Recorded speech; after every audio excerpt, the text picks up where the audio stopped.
Today we're going to talk about greatest common factor. So when you're talking about greatest common factor, you need two numbers. So let's get two numbers.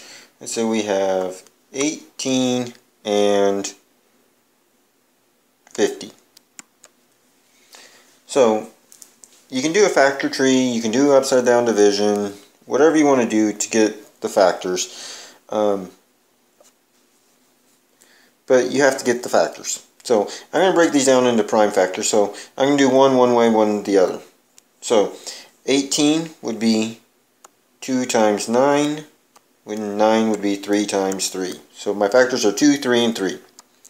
For 50, I'd have 2 times 25, and 25 is 5 times 5. And the only common factor they have is a 2. So my greatest common factor would be 2.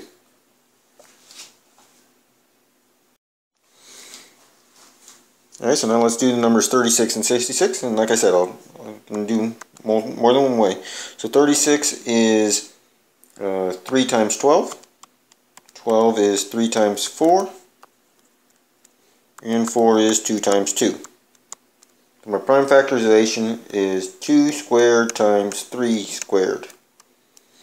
Then 66 be 6 times 11, and 6 is 2 times 3.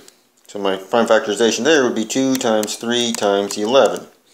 What I want to show you now is you can use these and put them in a Venn diagram. And this will come into play when we do another lesson. So if you learn it now, it'll help you in the future. So I put everything that's in common. I have a 2 and a 3 in common for both of those. So that leaves me a 2 and a 3 left over for 36. And for 66, that leaves an 11 left over. So my greatest common factor is what's in the middle right there. So 2 times 3 is 6. So my greatest common factor for those two numbers is 6. Let's do one more. So 154 and 140. So I'm going to do the other method on this first one. So 154 can be divided by 2, which would be 77.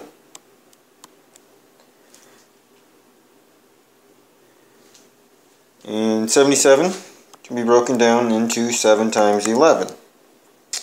And then 140, 10 goes into it, 14 times. Then 10 is 2 times 5, and 14 is 2 times 7. So what we have in common here is a 2 and a 7. What's left over in 154 would be 11. What's left over on the 140 is a 2 and a 5. So 2 times 7 is 14. So my greatest common factor is 14.